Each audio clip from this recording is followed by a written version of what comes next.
Hi everybody, welcome to the channel. I am around 3 weeks into my watercolour challenge and I thought I might share some of the purchases I've made and where I've got them from to help anyone else who is just starting a watercolour journey. I am located in the UK, so some of the purchase links will be to UK sites, but I'll try and include as much information as I can.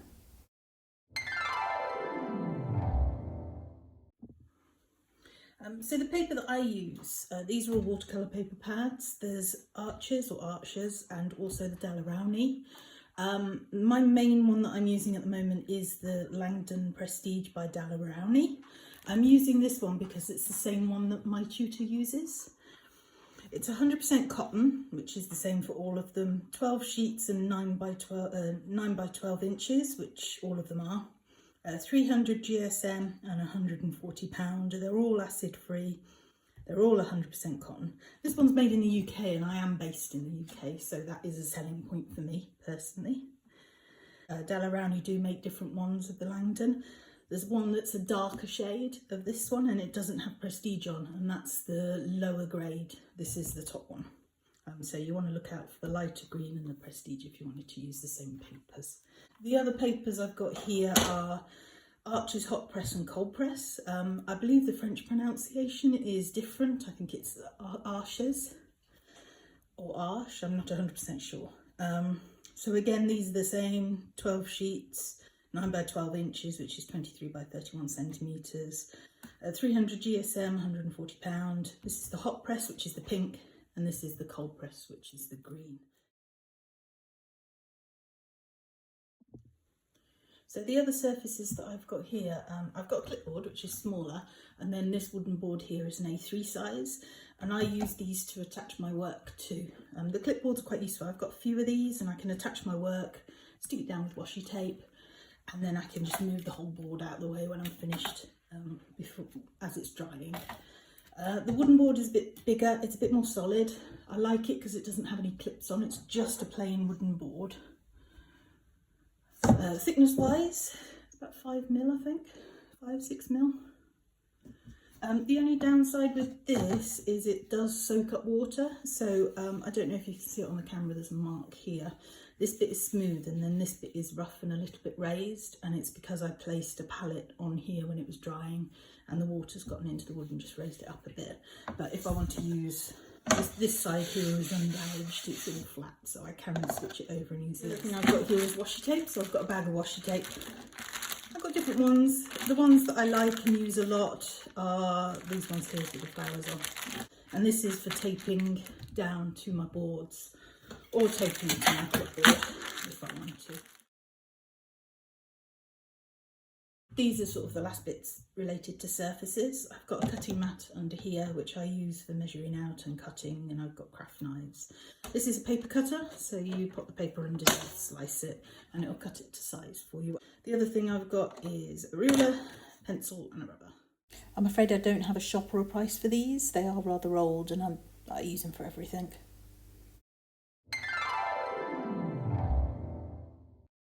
So the next thing here are brushes. I use Rosemary & Co brushes. I find they're brilliant, absolutely fantastic. And these are the brushes that I use for watercolour.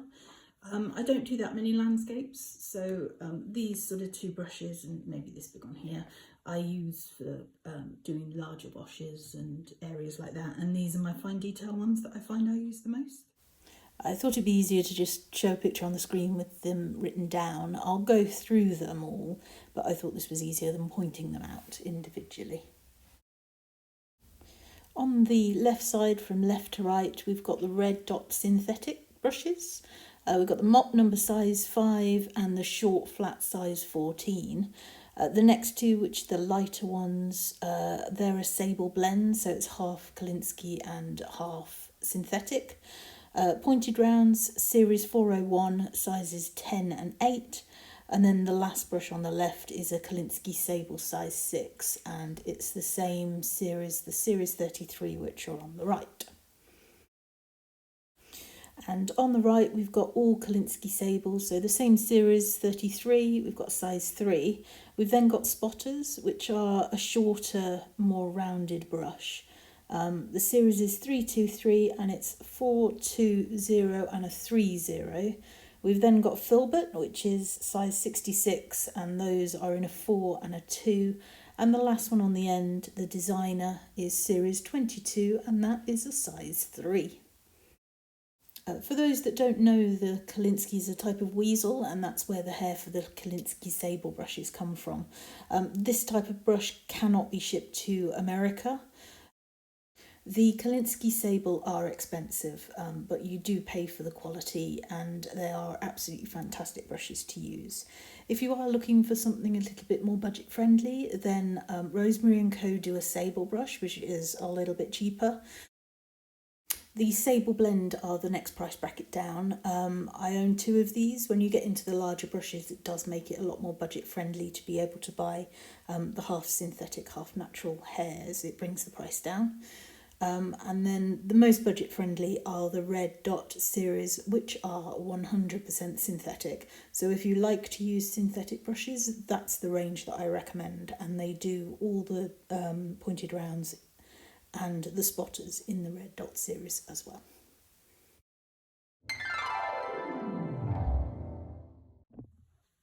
So these are all the paints that I own. There's 41 here in total. I bought an 18 set of Schminky to start with, which are the ones that are all in here. And then I topped them up with some extra additional Schminky ones, which are these ones. These 7 on the top, because they were colours that were recommended to me.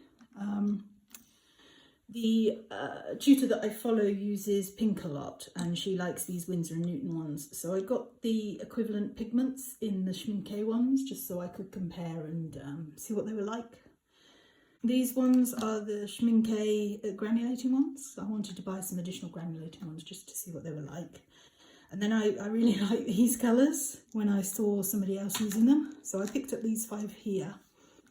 And then this is my latest acquisition, which I bought about a week ago. And I bought this because it's one that the tutor recommends, a colour that I haven't got. And it was this specific one for a specific painting. So that's why I got that. So I own 41 colours at the moment. I would like to experiment with them, have a play, and then come back with the most important colours, the ones that are the best for mixing and the ones that I use the most, because I'm not going to be using 40 colours. So I store all my paints apart from my new one, which I need to swatch out, so I've left that one out, but they all live in a watercolour tubes box. This is now my main palette, so if I open it up, I've taken off the additional one, like the Schmincke box. There was another palette that came out here, and I've removed it. There's a little metal slide that slides under here. I didn't like it. I just wanted a place to put all my colours and not worry about palettes. I don't use this as a palette. I just use it for storing all my colours. So yeah, I've got 41 colours in total. The additional one I'll drop in here or here. The only thing I don't like about this, I've added these 3, which are full pans by a different make. I'll put the make in the comments section or here somewhere. But this rattles, so when I'm trying to get paint, they do slide a bit, these ones, whereas these ones are pretty solid and stay where they are. The idea of this was I wanted to be able to move them around, so the new one that I've got is like a buff colour, and it could probably do with going in here next to these. So I can flick them out, move them around, and then when I've bought a few new ones that I want, I'll redo this. And it means I've got a permanent one that I can play with and move around. So I do use this at home, and this is the current palette that I am using. This has got my larger swatches on. There's 20 on a sheet, so 40 on here. These are the 3 that were in the double palettes. I liked colour. I like the way they granulate. I use the Aquarius Violet quite a lot. These are the Schmincke granulating ones, and then all the rest are either Daniel Smith or Schmincke. So yeah, I do like the Aquarius Violet, and I also use this one here, the Perylite Violet, which I need to turn around for some reason. But you can remove these, they're all removable. I can switch them around. If I get another one, I can take them out and compare, and that's why I like this. It's done on a plastic coin container, and that's the reason I like that. The other one I've got, I have this palette, which will become my main palette. Once I get to know which colours I like to use, then I'll transport them into these. But obviously this is only for 18 colours, and I've got 41, so I need to get my 41 down to 18, and this will be the palette that I will use sort of daily, and I'll pop the other one out of the way. So this is what I use for mixing colours on. These are my palettes. These three are all tiles that were free samples from a shop. This is the one that I use the most. I'll put these out of the way. This one's quite big, heavy and large, so I don't like to use that one too much. This one's a bit small and it's quite an uneven surface, so the paint pools in various areas. I don't know if you can see it on the camera, but it's not level. So this is my favourite one. And this is the one that I use the most, really. If I'm just doing a little bit, then it doesn't roll off the sides. I haven't had any issues. And this was just a free tile. The actual palette that I bought specifically for watercolours is this stack here. So it's a stack of 6. The top is like a lid, but you can use the lid. It is concave, convex, concave. It dips inwards. And then these are the main ones that I mix paints on.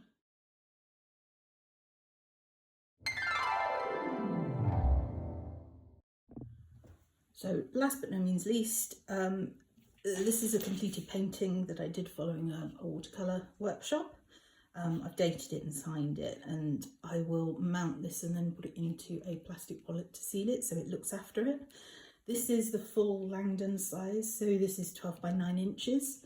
As I said earlier, I like to cut them up smaller, and I can fit them in here, which is my, like a sketchbook. So this is a blank page ready to go. And then in here I've got various paintings that I've done. Some of them are double-sided, some of them aren't. It's not great using the opposite side. It does tend to be a little bit more absorbent. I haven't tried it with the arches yet, but the lantern does absorb a little bit more on the opposite side. But these are just little sketches that I've done, and I put them in this little book for safekeeping. This is a little bit bigger than A5 paper.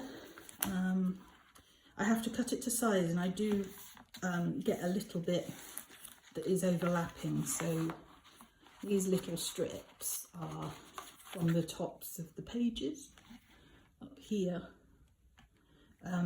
These are quite good for doing little bits of colour on if I want to test some colours or just swatch them out, but I don't like having waste, so I think in future I'll be using the A5 arches, which means I don't have to cut it down to size. I can just hole punch it. So that's my sketchbook and where I put all my smaller pieces, and I mainly work on A5 size, so it's perfect for me. I hope you enjoyed the video. Thank you for watching it all the way to the end. If you do have any questions or queries or comments, feel free to add them and I will try and reply to them all. I am fairly new at doing YouTube videos, so any feedback I am happy to receive. Thanks very much and see you next time.